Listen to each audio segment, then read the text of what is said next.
be sweet. What is going on, guys? Welcome back to season 2, episode 3 of the TVP. We're going to go right with card of the day. I've got a Robbie Fabry signature pucks from the Trilogy series. It's 16-17, so it's right after his rookie year. I was a big fan of Robbie Fabry. Started watching him in the World Junior Championships. I think he broke his leg or something in that tournament, so wasn't the ending he wanted, but he was a pretty good prospect. Kind of bounced around between teams. Now he's with Anaheim, so I'm excited to see if he can try to make the playoffs the next couple seasons. But yeah, that's my card of the day. Yeah, sweet card. Trilogy kind of flies under the radar in terms of, sets, and it's a nice quality card. The puck, it makes the card heavy, and obviously the auto on it. But yeah, sticking with the theme of last week, going with another soccer card, going with a Timo Werner yet again, Champions League auto. Kenny likes the look of this one. It's because he got it for me as a gift last card show. But yeah, big Timo Werner fan and pretty cool auto. He kind of looks like he just kind of scribbles on the end there, but um, you know, fits in with his character, and I love the card. It's going to be in my collection forever. Like I said last week, a lot of upside with him. Could potentially sort of bounce back and revitalize his career, but sick card, sick auto. Look, I love those chrome, sort of shiny soccer cards. Getting into some news, some trade news as of late.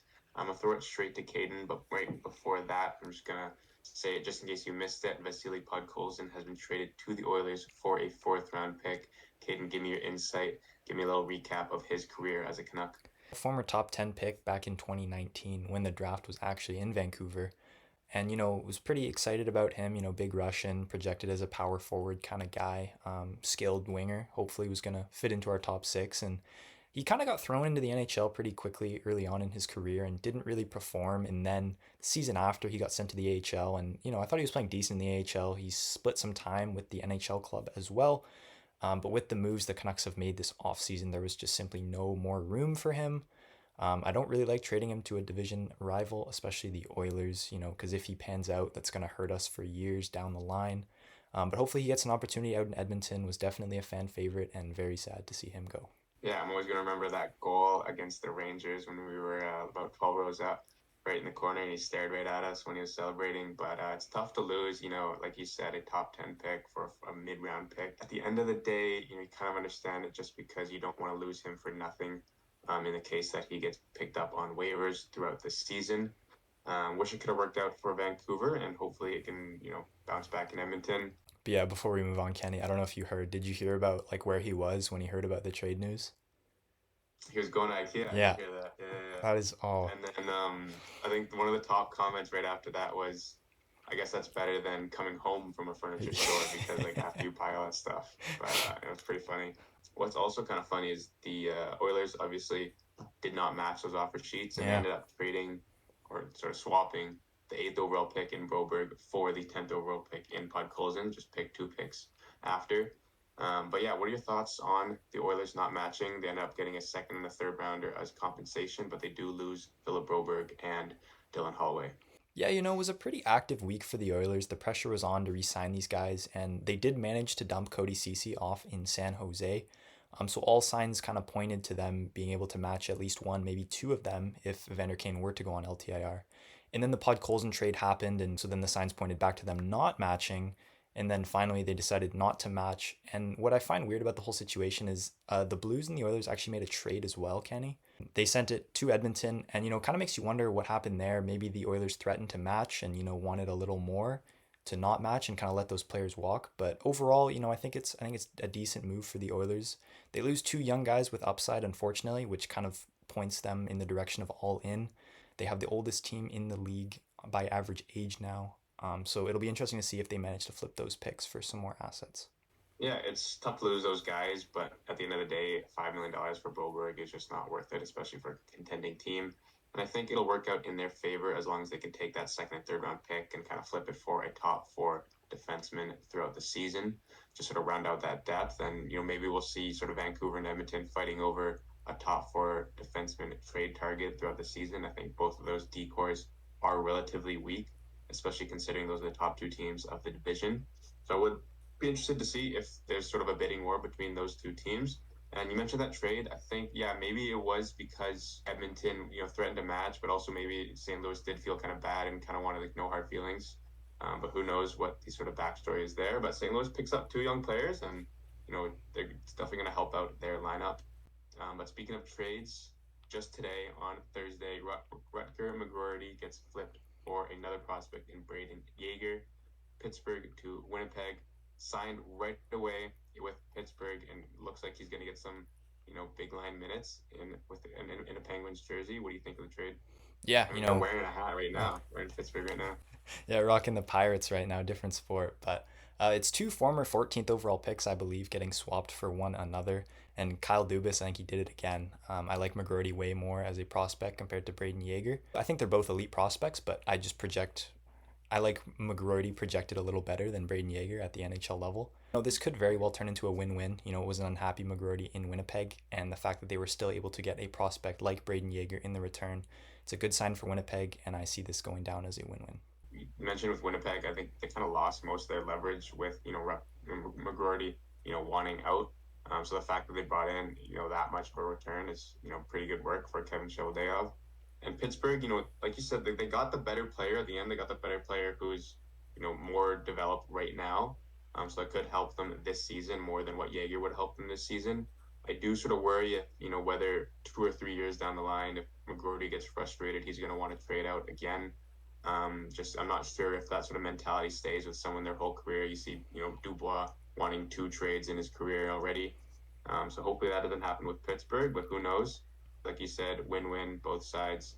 I like both prospects. They could be very good players in a couple years. That's a good point about McGroarty actually, because you look at the direction Pittsburgh's going. They're pretty much all in, and it's a rebuild is looming as soon as Crosby, Letang, Malkin are out of there, whether that's retiree or trade. Would McGroarty be willing to stay around for a rebuild? Like no one's really sure. So I think it's a good point to bring up that he might get frustrated yet again and request another trade out of Pittsburgh down the line. Moving on with the content, we're going to go with 3 players. One who we think will break out, one that will regress, and one that's going to have a bounce back season. So in all, kind of like a top three, just sticking to the trend that we've had the past 2 episodes. Going with a breakout right away, I'm going to go with a guy who's had his rookie season, so technically he's eligible for a breakout kind of candidate, and that's Dylan Guenther. 35 points in 45 games this past season. I would really like to see what he can do in a full season, especially a full season with Logan Cooley as his center. He can really shoot the puck. I mean, he's had an NHL level shot since he was drafted. So I want to see if he can put up maybe 25 goals, maybe 20, 30 assists, put up 55, 60 points next season in a full year. I think Utah is going to get a lot better than they were last year, and I think Dylan Guenther could be a big reason why. Is that your pick? Is that why you're Uh, on so much? for those who don't know, Kenny and I, we kind of just exchange what we're going to talk about, but we don't exchange any specific information like players or facts we want to talk about. So yes, Dylan Gunther is also my breakout candidate. Great minds think alike. We do it again. But yeah, everything you mentioned, you were spot on. Split time between the NHL, AHL last season, and was point per game in the AHL. So all signs do point to a breakout. And I did type, was on pace for 63 last year if he played a full 82. So anywhere from 60 to 70, I think, is a really solid breakout year for Gunther, and sky's the limit for a guy like him. Do you put Keller on that left wing, or do you split it up, put Keller with Schmaltz and then Cooley with Guenther? I think you keep Keller with Schmaltz, right? And then Cooley Gunther, let the young guys play. So Cooley Guenther is your second line, right? Yeah, I would say. What would you do? Same thing? Yeah, probably. I don't know who would play left wing for the second line. I don't know who will play with Schmaltz and Keller, but yeah, it's probably best to keep them separate. Going over to the regression players, I went with a team who was in a trade this morning, and that's Pittsburgh Penguins. I think the team as a whole could regress. There's a couple players I could pick from. Letang, Carlson, I think are a couple. I'm going to go with Gino, maybe an unpopular opinion. He did go from 83 points to, I believe it was 67 this past season, so that's about a 15-point drop. And I could expect it to go maybe even down to 55 or 50 by this season, just because, whatever wingers are hot, they're going to be up with Crosby, and whatever wingers are sort of, colder or, having a bad streak, they're going to end up stuck with Malkin, and he's just not going to have, great wingers on his line. I don't think so, at least. Obviously I made this decision before the McGroarty trade, so maybe that helps his points a little bit. But, having an abysmal power play as well does not help his totals. And I really think, I think he's 38 or 39 going into the season. I don't think he's going to have, a season up to his par. A little harsh there, hey, saying some wingers are gonna get stuck with Malkin. I meant the opposite. Malkin's gonna get stuck with those wingers, but if Bunting's having a bad start, he's gonna get shot down to the second Right. line or even the Ricardo Cal or something. My regression candidate, kind of going, against the grain a little bit, not going with a super old guy here. He is in his 30s and he's coming off a career year. Maybe a little bit of a hot take. He had 54 goals last year.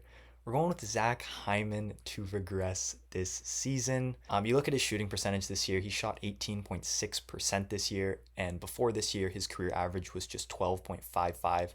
So you're seeing about a 6% uptick in his shooting percentage, something I don't believe is sustainable. When you're playing on McDavid's wing and, scoring those tap-ins, there's always a good chance that you can repeat. I think, if he gets lucky again, I think he could very well hit 50. But realistically, I think he comes back down to earth, goes back to his old self before last season, 35, maybe 40 goals this year.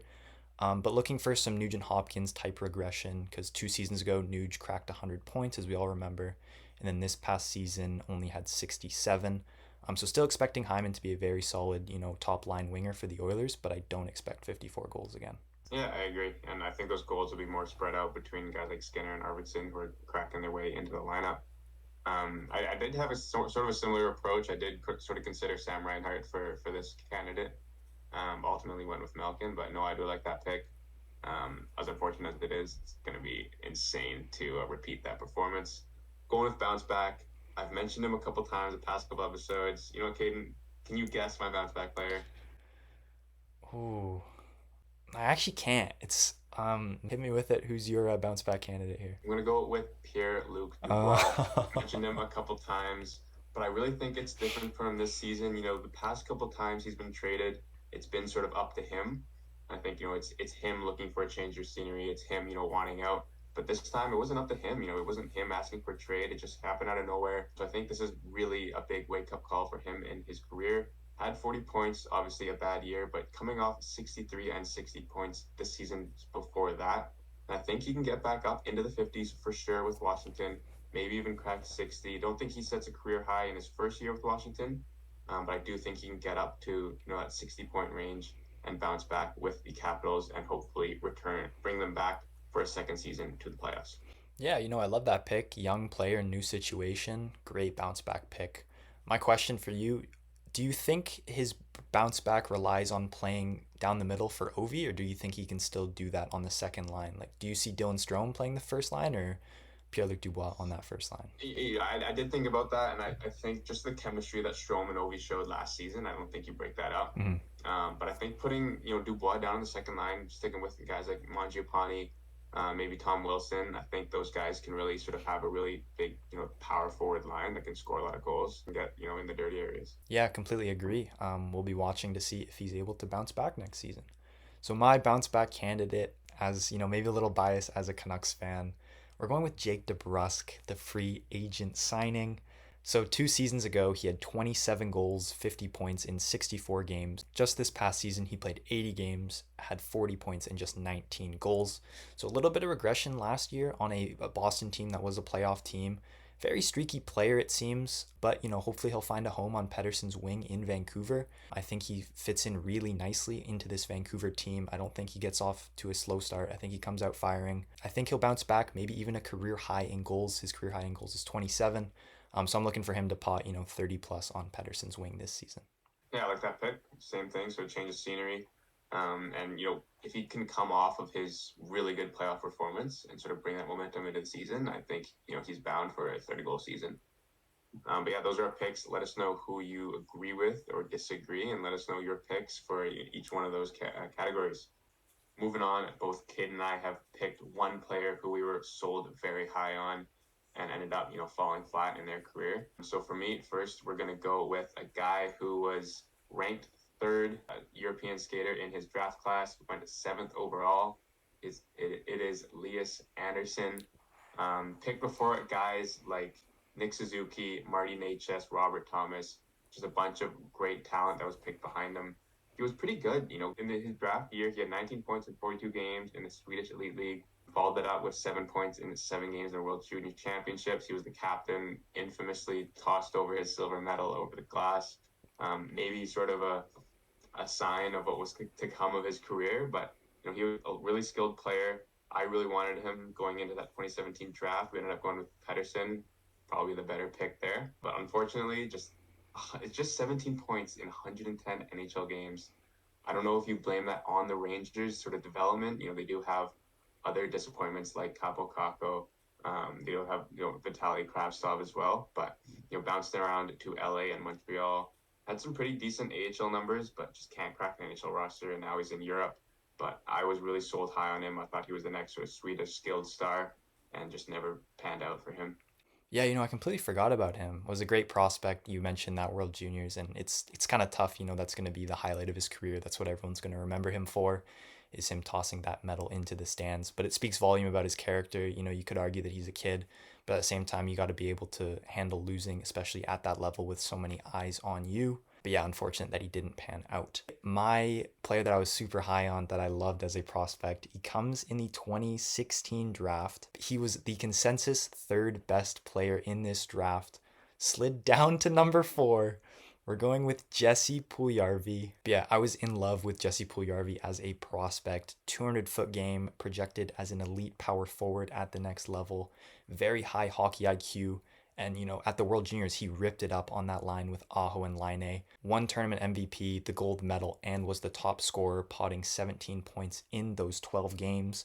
But yeah, it just never panned out with him. The Oilers kind of rushed him and threw him into the fire that Edmonton was at the time. He was in his 6th season with the Oilers before being traded to Carolina, and, just has never really found his groove. Recently got double hip surgery, so not looking great for him. But yeah, really sad to see. I think he'll go down as one of the biggest what ifs to me as a hockey player.